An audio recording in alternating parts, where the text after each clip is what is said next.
Coeno, hijo de Polemócrates, suele ser identificado como un miembro de la nobleza elimiota por la composición étnica de su batallón. En la Macedonia de Filipo y Alejandro, así como posteriormente en el reino de Macedonia, era habitual que la infantería reclutada en la región fuera comandada por sus propios líderes.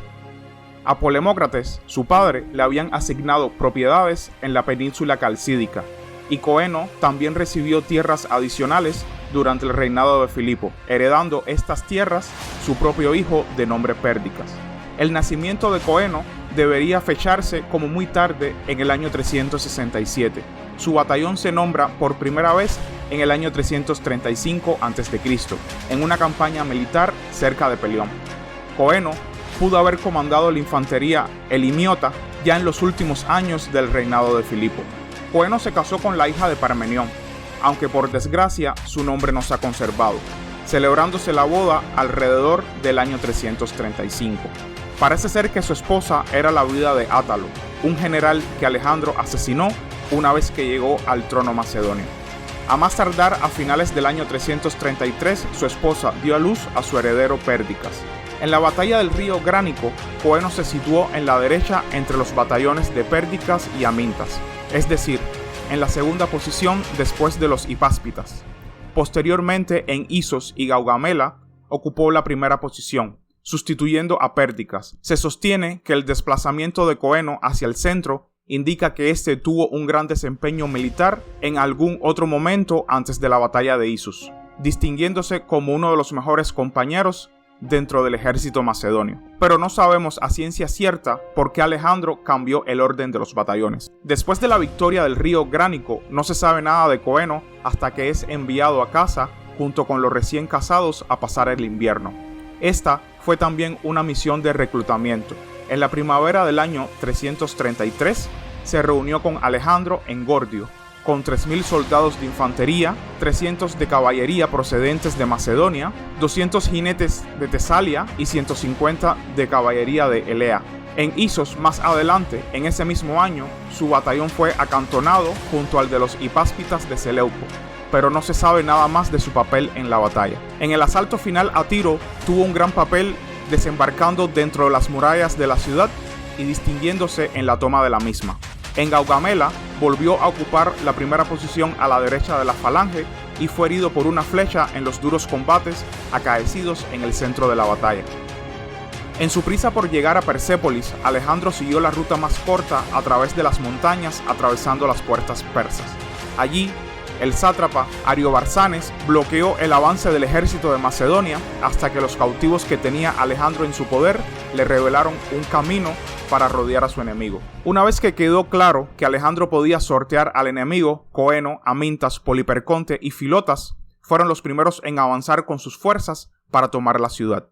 Tras el saqueo de Persépolis, el traslado de los tesoros a Ecbatana se encomendó a Parmenión y a parte de la infantería pesada. Sin embargo, Coeno acompañó a Alejandro hasta las puertas Caspias, donde fue enviado en misión de búsqueda de alimentos. Pero las noticias del arresto de Darío por Besos y sus cómplices hicieron que Alejandro siguiera adelante sin esperar el regreso de Coeno. Este se reunió con Crátero, que siguió al rey a un ritmo más lento. En las subsiguientes campañas volvió a estar directamente bajo el mando del rey. Durante la conspiración de Filotas, Coeno, al ser cuñado de este, temiendo que pudiera ser manchado por su relación, denunció a Filotas como parricida y traidor a su país. La vehemencia de su discurso reflejaba el peligro que corría el acusador y pidió la tortura del conspirador, esperando establecer su propia inocencia. La muerte de Filotas probablemente fue muy complicada para Coeno. Durante los años 330 al año 328 no existe mucha información sobre sus movimientos, volviendo a entrar en escena en el año 328, cuando Alejandro lanzó una campaña en Sogdiana, dividiendo el ejército en 5 grandes unidades. Coeno dirigía una de estas fuerzas expedicionarias. Junto con el sátrapa Artabazo, llevó a su destacamento hacia las tierras de los masagetas, donde al parecer se había refugiado Espitamenes. Esta breve campaña no sirvió de mucho, ya que Espitamenes cruzó el Oxus y atacó Bactria, solo para ser expulsado allí por Crátero. A finales del verano o principios del otoño, Coeno se reunió con Alejandro en Maracanda, donde Artabazo renunció a su satrapía por razones de edad.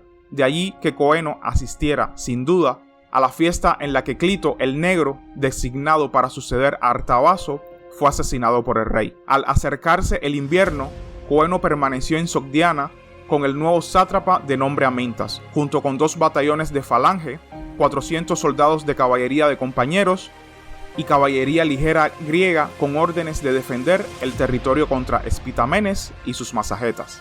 Los enfrentó en batalla y los derrotó con grandes bajas. Los masagetas reconocieron la autoridad de Alejandro enviándole la cabeza de Espitamenes. Habiendo demostrado su valía en Sogdiana, pronto Coeno desempeñó un papel más independiente en la campaña de Suat. En la tierra de los Aspasianos, Coeno permaneció con Alejandro avanzando hasta Masaga. Cuando el rajá de esta ciudad murió, su madre, de nombre Cleofis, asumió el mando total del ejército, lo que llevó a una cruel carnicería hasta la negociación de un acuerdo. Desde Masaga, Coeno fue enviado a Basira, donde infligió grandes pérdidas a los nativos, mientras Alejandro asaltaba la cercana ciudad de Ora. Los nativos de Basira se refugiaron en Ahornos, donde luego de un corto asedio, la ciudad fue tomada y sus guardias pasados por las armas. En la campaña del Hidaspes, Coeno se había convertido en hiparco y su antiguo batallón de infantería seguía llevando su nombre, aunque dirigido por Peitón.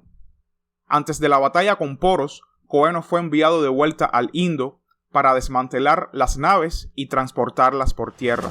En la sangrienta batalla del Hidaspes, el batallón de Coeno y su compañía de caballería de compañeros cruzaron río arriba junto con el rey y participaron en el primer asalto a Poros. Durante la segunda fase de la batalla, debió de desempeñar un papel no menos importante en la dispersión de las fuerzas indias, a quien Poros había enviado por delante para impedir el cruce río arriba. Coeno y Demetrio atacaron a la caballería enemiga en el ala derecha de los indios, persiguiéndolos mientras trasladaban su posición a la izquierda, donde los jinetes de Poros eran más numerosos que los de Alejandro. Posteriormente a la batalla y luego de la rendición de Poros, fue dejado atrás para supervisar el cruce del grueso del ejército y buscar provisiones. Una tarea similar se le encomendó también a Crátero. Se reunió con Alejandro cerca del Ífasis tras la sangrienta campaña de Sangala. Cuando las tropas macedonias se enteraron de los planes de Alejandro de cruzar el río y dirigirse al Ganges, recurrieron a la secesión.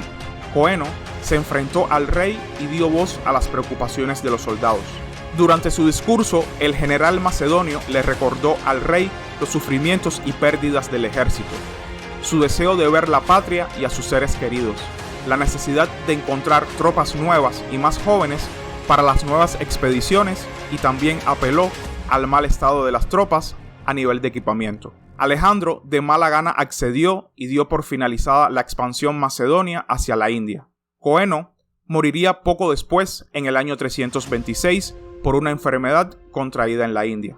Por muchas sospechas que pueda despertar su muerte, al producirse poco tiempo después de enfrentarse a Alejandro, no existe ninguna razón de peso para suponer que fuera asesinado por este. Al contrario, fue honrado por el rey con unos espléndidos funerales. Para concluir, me gustaría añadir la siguiente pregunta.